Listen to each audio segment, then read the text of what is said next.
Assalamualaikum warahmatullahi wabarakatuh. Saya Alif Lukmanul Hakim dari kelas R2D akan mempresentasikan materi Kerajaan Kutai Martapura yang berisi identitas, masa kejayaan, raja-raja, runtuhnya, dan peninggalan-peninggalannya. Oke, baik, kita langsung saja masuk yang slide yang pertama, yaitu identitas Kerajaan Kutai Martapura.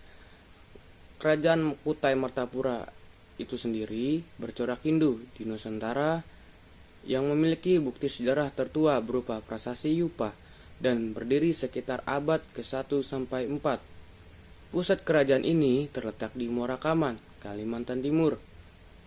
Nama Kutai diberikan oleh para ahli mengambil dari nama tempat ditemukannya prasasti yang menunjukkan eksistensi kerajaan tersebut. Informasi nama Martapura diperoleh dari kitab Salasilah, Raja Dalam Negeri Kutai Kertanegara, yang menceritakan pasukan kerajaan Kutai Kertanegara dari Kutai Lama menyerang ibu kota kerajaan ini. Oke, kita lanjut slide yang kedua, masa kejayaan. Berdasarkan prasasti Yupa, dapat diketahui bahwa kerajaan Kutai mencapai puncak kejayaannya pada masa pemerintahan Raja Mulawarman. Raja Mulawarman disebut-sebut sebagai raja yang memiliki budi pekerti baik, kuat, dan pernah mengadakan upacara persembahan 20.000 ekor lembu untuk kaum Brahmana yang bertempat di Waprakecevara. Waprakecevara adalah tempat suci atau keramat yang merupakan sinkretisme antara kebudayaan Hindu dengan kebudayaan Indonesia.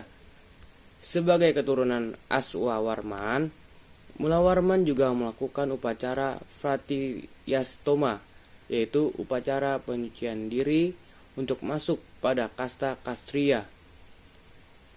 Pada masa pemerintahan Mulawarman, upacara penghinduan ini dipimpin oleh pendeta kaum Brahmana dari orang Indonesia asli. Hal ini membuktikan bahwa kemampuan intelektualnya tinggi, karena bahasa Sanskerta bukanlah bahasa rakyat sehari-hari. Selain itu, di bawah kekuasaan Raja Mulawarman, kehidupan ekonomi kerajaan mengalami perkembangan pesat dari sektor pertanian dan perdagangan, karena letaknya sangat strategis. Oke, selanjutnya yang slide ketiga ada Raja-Raja Kutai Martapura.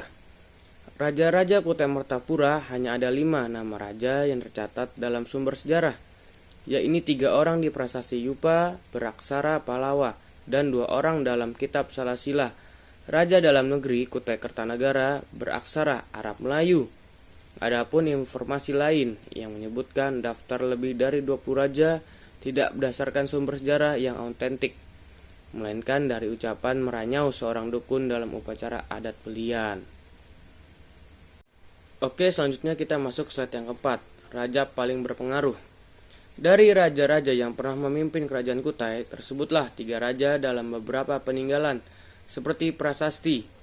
Pertama ada Raja Gunduga yang merupakan raja pertama yang berkuasa di kerajaan Kutai. Kemudian ada Raja Aswawarman yang menjadi raja pertama yang berkuasa di kerajaan Kutai, yang membawa kerajaan Kutai ke masa kejayaan. Selain memberikan banyak persembahan kepada para Brahmana, di masa ini juga tercatat sebagai berakhirnya zaman prasejarah dengan dikenalnya tulisan. Selanjutnya, slide yang kelima ada runtuhnya Kerajaan Martapura. Kerajaan Kutai Martapura berakhir saat rajanya yang bernama Maharaja Dharma Satya terbunuh dalam peperangan di tangan Raja Kutai Kertanegara ke-8. Perlu diingat bahwa Kutai Martapura berbeda dengan Kerajaan Kutai Kertanegara yang saat itu ibu kota di Kutai Lama. Pada tahun 1395 ini disebutkan dalam sastra Jawa Negara Kertagama. Kutai Kertanegara selanjutnya menjadi kerajaan Islam sejak tahun 1735. Kerajaan Kutai Negara yang semula rajanya bergelar pangeran berubah menjadi bergelar sultan atau Sultan Haji Muhammad Idris, dan hingga sekarang disebut Kesultanan Kutai Kertanegara. Oke, selanjutnya untuk slide yang terakhir yaitu peninggalan Kerajaan Martapura. Yang pertama ada prasasti Yupa, merupakan tiang batu yang bertuliskan berita tentang kerajaan Kutai. Prasasti ini dibuat dengan tulisan huruf Pallava dengan bahasa Sanskerta yang banyak digunakan di India Selatan. Yang kedua, ada kura-kura emas. Ada pula peninggalan kura-kura emas yang kini dilestarikan di Museum Mula Warman.